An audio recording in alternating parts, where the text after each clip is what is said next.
جس سے کہ میں نماز بھی پڑھوں گا, قرآن بھی پڑھوں گا, ساری عبادتیں میں کروں گا. یہ نیت آپ کی ہو گئی.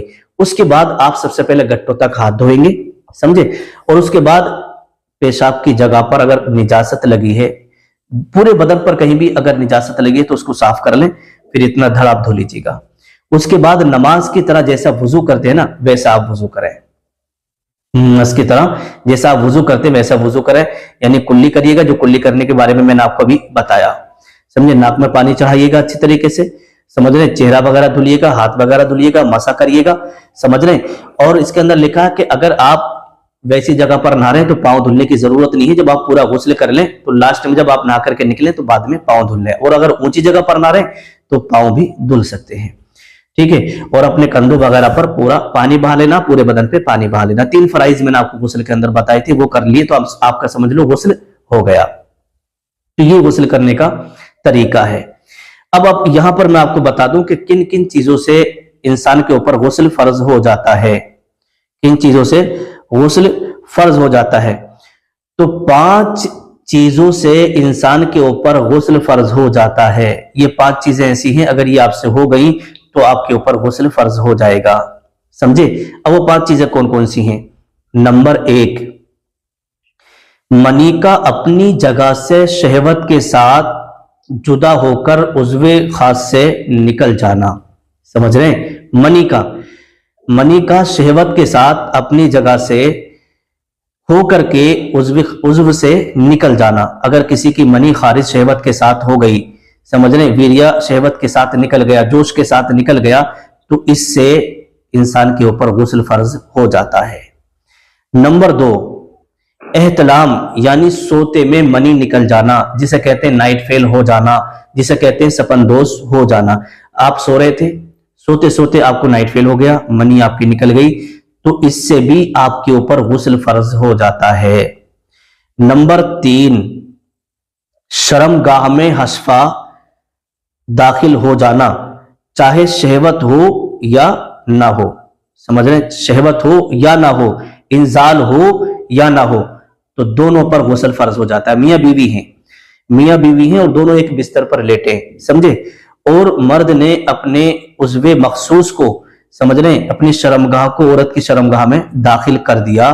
اب چاہے منی نکلے یا نہ نکلے, انزال ہو یا نہ ہو, تو داخل کرنے سے اگر حشفہ داخل ہو گیا, جسے سپاری کہتے ہیں, اگر حشفہ داخل ہو گیا, کیب داخل ہو گیا, تو سمجھو دونوں کے اوپر غسل فرض ہو جائے گا, میاں پر بھی اور بیوی پر بھی, شوہر اور بیوی دونوں پر غسل فرض ہو جائے گا, سمجھے. جب دونوں پر غسل فرض ہو جائے گا تو ان کے لیے ضروری ہے کہ وہ دونوں غسل کریں. نمبر 4, حیض سے فارغ ہونا. جیسے مان لیجیے کوئی لڑکی یا کوئی عورت ہے, اسے MC وغیرہ ہوئی, سمجھے, MC ہوئی, اب MC جب فارغ ہو گئی, سمجھے, حیض سے جب فارغ ہوئی, تو اس کے اوپر ضروری ہے کہ فوراً وہ غسل کرے. تو حیض کے بعد ہر عورت یا لڑکی ہو یا عورت ہو, کوئی بھی ہو, اس کے اوپر جو ہے غسل فرض ہو جاتا ہے. اگر اس نے غسل نہیں کیا تو اس کی کوئی بھی عبادت قبول نہیں ہوگی اور وہ گناہگار رہے گی. نمبر 5, نفاس یعنی بچہ جننے پر جو خون آتا ہے اس سے فارغ ہونا, سمجھے, بچہ جننے پر جو خون آتا ہے اس سے فارغ ہونا. مطلب کیا ہے کہ آپ نے دیکھا ہوگا کہ جب ڈیلیوری ہوتی ہے نا, جب عورت کی ڈیلیوری ہوتی ہے تو ڈیلیوری کے بعد میں 40 دن تک خون لگاتار آتا رہتا ہے. کسی کو 40 دن آتا ہے, کسی کو کم آتا ہے. اس کی جو اکثر مدت ہے وہ 40 دن کی ہے, سمجھے, جسے چلا کرنا بھی عورتیں کہتی ہیں. تو اگر نفاس کا خون بچے کی پیدائش کے بعد آ رہا ہے اور جس دن وہ ختم ہو گیا تو اس کے بعد میں اس کے اوپر غسل کرنا فرض ہو جاتا ہے. تو یہ 5 چیزوں سے انسان کے اوپر غسل فرض ہو جاتا ہے. اگر نہیں کرے گا تو وہ گناہگار ہوگا, ناپاک رہے گا. تو امید کرتا ہوں کہ اس ویڈیو سے آپ کو بہت ساری نالج, دین کی باتیں سیکھنے کو ملی ہوں گی. تو اللہ پاک کی بارگاہ میں دعا ہے پروردگار آپ کو اور ہمیں اس پر عمل کرنے کی توفیق عطا فرمائے اور دین پر قائم اور دائم رہنے کی توفیق عطا فرمائے. اگر یہ ویڈیو آپ کو اچھی لگی ہو تو اسے آپ دوسرے لوگوں کے ساتھ بھی شیئر کریے گا, تاکہ دوسرے لوگ بھی پاکی اور ناپاکی کا بیان سننے کے بعد میں اس پر عمل کر سکیں اور پاک رہ سکیں, تاکہ ان کی روزہ نماز اللہ کی بارگاہ میں قبول ہو جائے. اگر آپ نے اس کو شیئر کیا اور کسی کی مسئلہ سمجھ میں آ گیا, اس نے عمل کر لیا, تو آپ کو بھی اس کا انشاءاللہ ثواب ملے گا. تو اسے آپ نے سن چکے ہیں تو فوراً سے پہلے شیئر بھی کر دیں. السلام علیکم ورحمۃ اللہ وبرکاتہ.